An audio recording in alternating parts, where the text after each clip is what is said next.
Greetings, everyone. DFG Gideon's Flight. Hey, guys, it's that time again. So let me forewarn all of you listeners who are not interested in so-called African American history, the true African American history, better said, the true Hebrew Israelite history. And you know I'm talking about the sword or the word. I'm talking about our original history book, the best history book ever written by mankind, because our history was inspired, or the men who wrote our history were inspired by Yah to describe all the things that our ancestors have experienced and gone through. From Adam, our greatest forefather. And by the way, did you know that the name of Adam, its origin means earth? Earth, like, the earth. Adam. That's the origins of that name. And the reason why he called him Adam, because he was taken from the earth, the brown earth. Yes, Adam was a black man, so-called black man. But I digress, because this is not what this message is about. But I thought it was a little interesting. We start validating, our history book, that it was written for us, by us. You know what I'm saying? Sort of like FUBU. Remember FUBU? What was that? For us, by us? Well, this book, right here. Okay, and I'm kind of working around this. Check this out, guys. Tell me if this is not a beautiful set of flowers. Just these flowers are almost 7 days old. Roses. This is not an effeminate thing, fellas. All right? It's a nature thing for me. All right? So it got nothing to do with that. So, and no one bought it. I bought it for myself. I'm going to get on off of that. That kind of thing makes, every now and then everybody got it associated with something that it has nothing to do with. But it's an earth flower. It came from something that made me, made that too. That made you too. But that being said, our book, the wonderful scripture that is written here. And tonight, I want to, you've heard me quote the book of Daniel many times. And typically I'm quoting it when we're talking about end time prophecy and how that the knowledge has been increased and what we should be aware of, what we should understand as these times or as these days perpetually become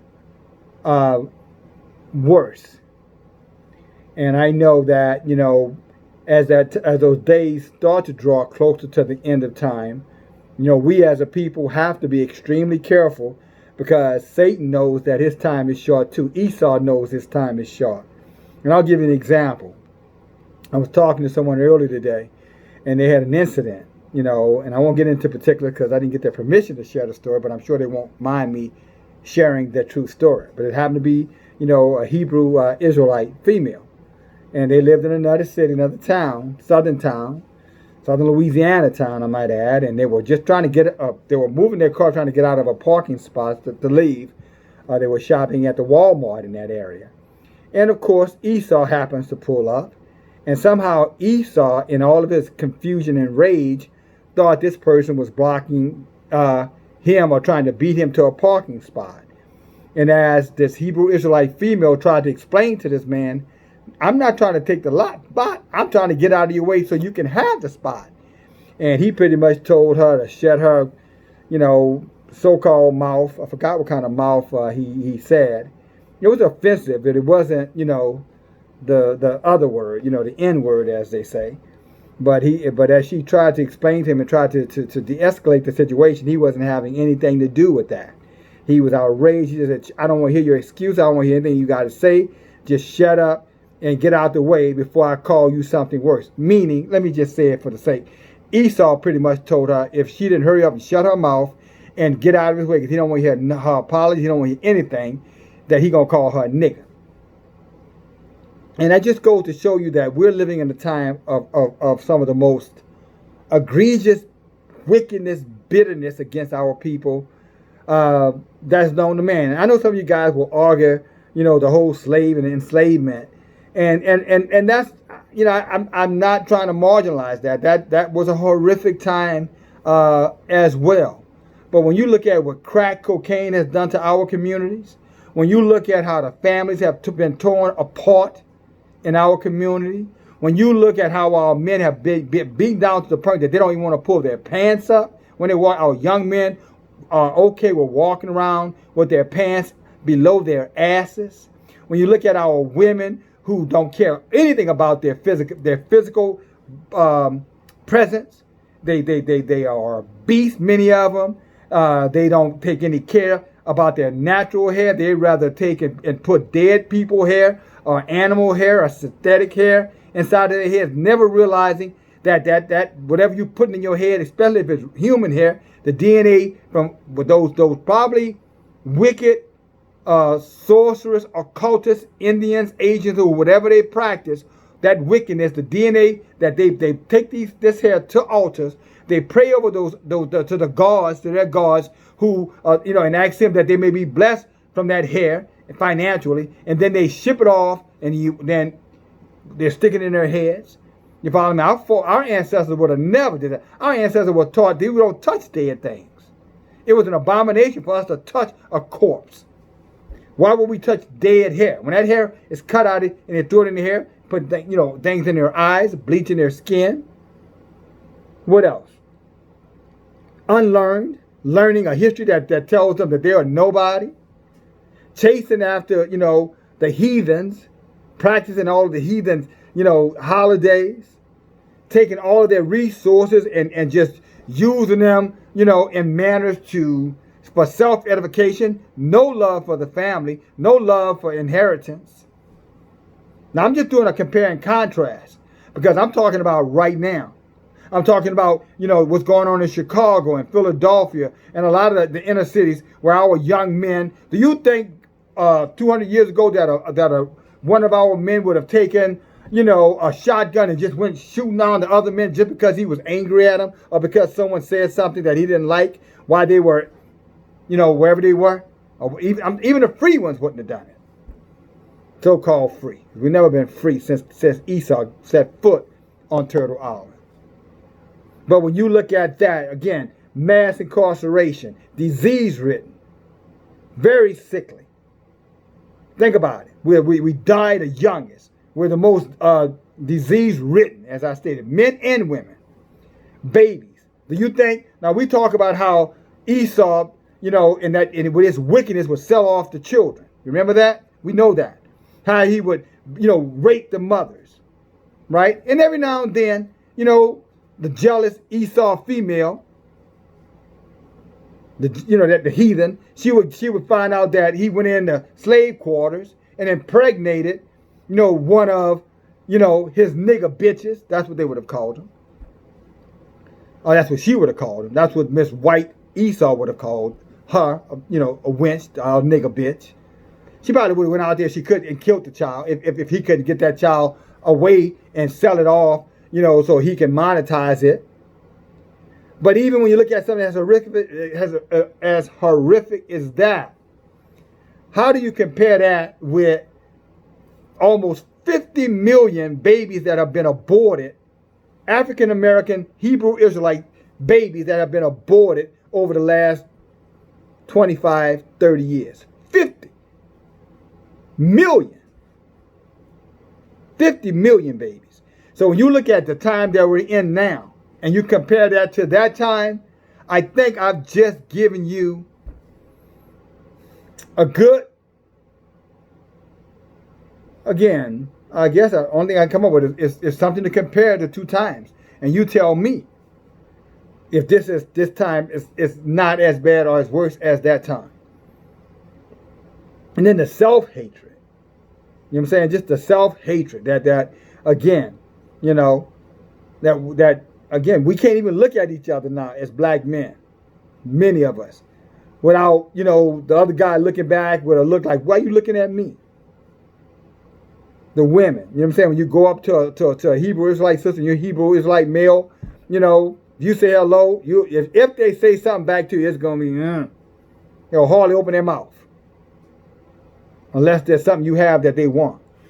Other than that, it's like, nigga, please. So yes, we're in a very evil and a very wicked time. And Esau, with his laws and his wickedness and his entrapments, has pretty much, and his lying history or stolen history about us, has put us in a state where, again, our men have no pride, walking around showing their asses.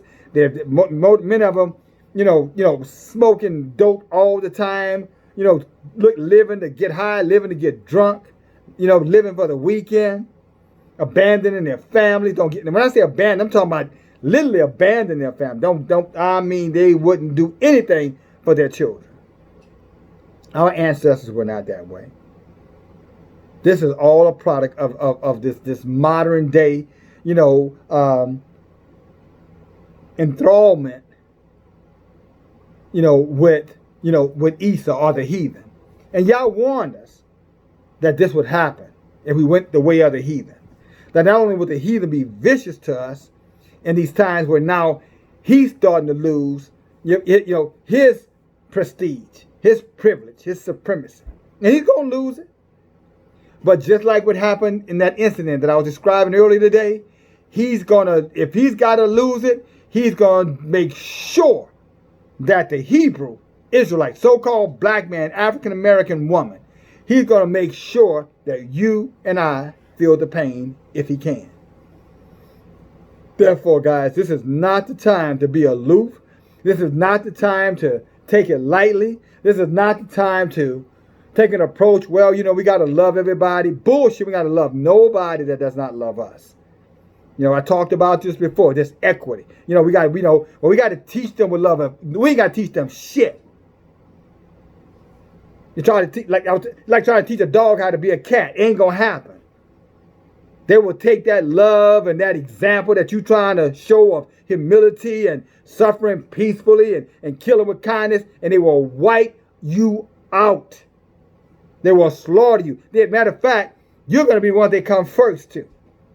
With that colonialized Christianity mentality, that religiosity that's already caused your mind to decay. Thinking that somehow or another through your humbleness and let me show them what love really looks like. Son, sister, brother, father, daughter, husband, wife. They've been wiping our asses out for hundreds and hundreds of years, and we've always, for the most part, had that mentality. This smiling like I heard someone say, you're smiling when we're not tickled and scratching when we're not itching and when we get around them. All of a sudden, we become this whole new creature in Christ when the white man shows up. And that still haven't stopped him from lynching us, murdering us, killing us, incarcerating us, poisoning our water, poisoning our food, pushing, harmful medication upon our children, trying to vaccinate us now with who knows what, making us the target of a virus that is no damn way contagious as they're telling us that it is, and labeling every single death. I heard this recently, you're going to hear it now, but there was a man who had gone to get a COVID test about a year ago, and he tested negative. And then a year later, the guy was in a fatal car accident. You know what they put on that man's death certificate? He died of COVID-19. That's how desperate they are to sell that lie. I was reading an article yesterday about the flu because I'm wondering what happened to the flu. In the beginning of this pandemic, we were told that, the flu killed X amount of people every year. What, 250,000, 500,000 people? Why y'all making a big deal about this? And then all of a sudden the whole thing changed. And then it was like, well, we're going to have a million people going to die in America. Remember that? That lie that Trump told? 1 million people are going to die in America. I'm like, 1 million people from COVID, huh? Yeah, really? Wow. How many going to die from the flu? Well, I read just recently, they said, we haven't had any flu deaths this year. Really? Nobody died from the flu this year, according to the CDC, or the Health and Humans Department. I think I'm saying that right. Department of Health and Human Services. No flu deaths. And why? I know some of you are going to say, well, because they're saying it was COVID. No, they're saying because we were so obedient We were so docile. We followed the instructions so well. We washed our hands and we sanitized our hands and we covered our faces and we practiced social distancing. And therefore, no one died of the flu. What a great, example of what we can do. Lying their asses off. You know what happened to those flu deaths? They were just conveniently labeled COVID-19. No one asked any questions about it. It's just like magical. Kapoof. The flu just disappeared. But that's for now. We'll see what happens by the year's end. But anyway, as you look at, this man disrespecting this lady like that, and that rage, the guys, I'm telling you, they're coming. And like I told many of you guys before, you need to get something to protect yourself. If you're not going to get out into the country and get into a commune somewhere around other people and start growing your own food and coming up with ways digging your own wells and taking and teaching your own children and coming up with organic medicines and supplies and different things, you had better get a weapon. If you're not going to get out of these urban areas and get far away and seclude yourself and have the means and with a group of like-minded people so y'all can survive together, go buy some land, pick up some land. If you're not going to do that, and you're going to stay right here in these urban areas, you better get something to protect yourself. And I'm not talking about sticks and stones. And I'm not talking about the Bible, dumbasses. The scriptures, the history, the scriptures say they're going to slaughter you. Why would you think this is what's going to protect you? That's not what the scripture said. It said no weapon formed against you will prosper. You follow? But he also said many shall die for my name's sake. Did he not? Go read Revelations. This book is to instruct us by using what we did in the past to help and teach us what we need to do today and what we need to be preparing ourselves for in the future. And in the future, he said that these heathens were going to surround us from all corners of the earth, because that's where we're scattered to. And they're going to come and they're going to try to slaughter all of Israel. We're talking about the real ones, not the fake Caucasus from the Ashkenazians. Not talking about them. I'm not talking about the ones in Revelation 2 and 9, Revelation 3 and 9. The synagogue of Satan. I'm not talking about them. I'm talking about you, Hebrew male. You, Israelite female. Talking about you. They're going to surround you and their attempt is going to kill you. And Yah is coming back in the end to settle the score. But many of us will be gone before that happens. And if you're sitting around not getting yourself together to protect yourself, then quite frankly, whatever happens to you, you reap what you sowed. You didn't prepare, and now winter has come, and now your ass is going to freeze. You should have went out there, and you should have went hunting, and you should have got you some furs. I'm using, the olden times. You should have stored up goods, should have stored up food. You didn't do it, and now the winter has come. And you're unprepared, so you're going to die. And that's what's going to happen to any of us who are too ignorant to take heed to what Yah is telling us in the Word. You're going to reap what you sowed. And it's going to be a miserable death. It's not going to be what they call an honorable death. Remember what we read in Isaiah talking about the women's hair going to be falling out of their heads. Their bodies going to be full of sores. Their men are going to get slaughtered by the sword. Remember that? Go back and read Isaiah chapter 3 and chapter 4. The beginning of chapter 4. And how that some of them are going to be so desperate out there that they're going to be willing to do anything just to survive. Talking about the Hebrew Israelites, so-called African American black women, the ones I just described to you earlier. The guy who's sagging. They're going to pull his pants all the way down and treat him like he's a female. And then they're going to wipe him up. They're going to wipe the ground with his ass. Miss who can't, walk away from a piece of cake if her life depended on it, she ain't going to make it either. She's going to be winded before she can stand up straight. We talked about this before. You should be now pushing away junk and garbage. And I'm not talking about a little cake. Y'all know me. But I'm talking about being able to resist eating all day long, throwing anything in your mouth, throwing all these toxic foods in your mouth. Yah is taking over this conversation. Putting all this toxic food in your mouth, eating things that know him, eating scavengers, the thing Yah created to clean the sea, the things Yah created to clean the earth. That's the stuff that you're putting in your mouth. Filthy things that eat filth, and you're consuming the filth and wondering why you don't feel good, why you constantly have a headache, why you constantly are in a bad mood, why you constantly, are tired and fatigued. 25 years old and you can't walk around the block 3 times, without, almost falling out. And you think there's nothing wrong with that. Well, I just need to get in shape. No, idiot, you're dying. Has nothing to do with you getting in shape. You're dying inside and out. Your body is the temple of the Rahu. If you would take care of that temple, your energy level will be higher, and your mind will work better, and you will be inspired to go and build yourself up physically, mentally, and of course, none of that works without you doing it spiritually, and you can't do it spiritually without knowing what Yah and finding the instructions in your own history book to show you how to overcome, how to pray, how to interact, how to communicate with the Most High. And there ain't a damn crooked, dirty, rotten dog preacher out there that can get you there. You got to get there on your own. Don't you know Yeshua said that every knee would bow and every tongue will confess to the glory of Yah. He didn't say groups of people. Every church would bow and every congregation would confess.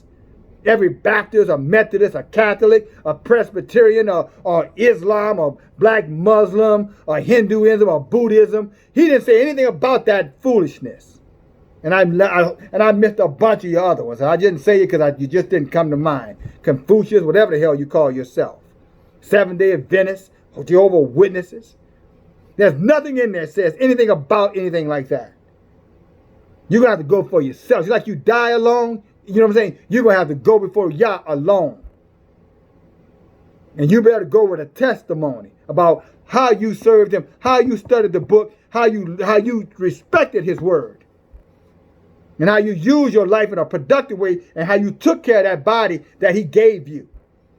Especially Hebrew is the most perfect bodies on the planet. When we're in our natural state of mind, which puts us in our natural state of healthiness and wellness. You're going to be held accountable for misuse and abuse.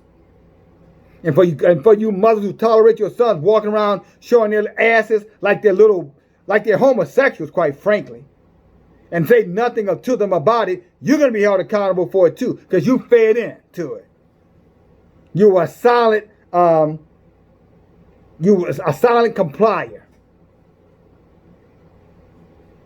You didn't speak up. You didn't force them out of that foolishness. You probably let them start doing it when they're 8, 9, 10 years old. Instead of taking that belt that they don't want to wear and taking that belt and wearing their asses out with it. If they didn't pull them pants up. And you fathers equally. Matter of fact, you fathers, you're pitiful. If you're a man, you got sons, and you allowed that, you are a piss-poor father. I'm telling it to you. Piss-poor.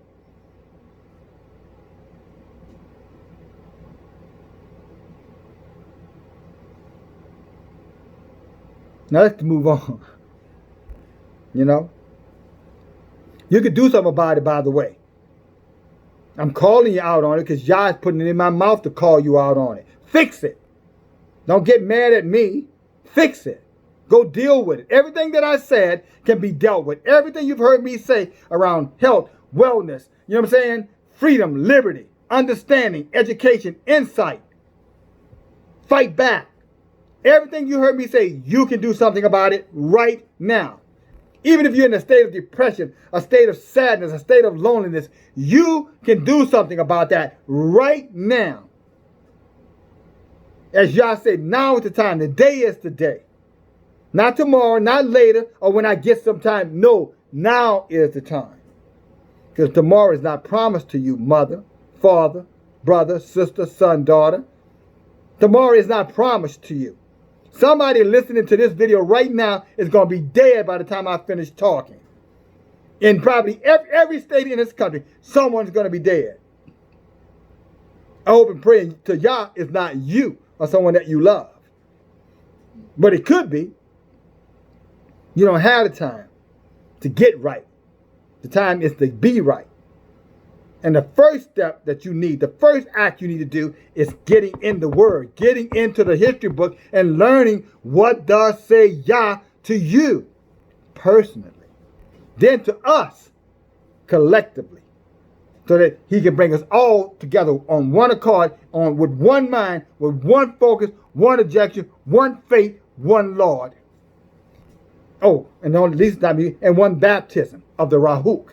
In other words, one spirit leading us and guiding us around the enemy and over the enemy and through the enemy and fighting back and with the blessing of Yah whipping ass. Give them a fight that they never thought they'd ever got. They think the Vietnamese whooped some ass when they went over there, in South Vietnam and North Vietnam. Now they're here in Turtle Island, abusing and misusing and robbing and pilchering and being arrogant about it at our expense, looking down on us, calling us devils and wickedness and liars, that we don't know our history, we low-level thinkers. Collectively with Yah, he'll make them eat every word that they said. Did he not say, vengeance is mine, I shall repay? Every tongue that rises up against you, I'm going to take that tongue out of their mouth and beat their asses into dust with it. So what are we going to do? We're going to continue to sit around and wait for the next event to happen in some other parking lot or in some other store or in some other building or some other street. What are we going to do? Just sit back and just wait and wait. Just keep on getting and waiting and waiting. Keep on getting, waiting and waiting, keep on getting. Till there's none of us left to be gotten. You think that's Yah's plan for us? Well, let me tell you something, sister, brother. It is absolutely not. But it's Satan's plan.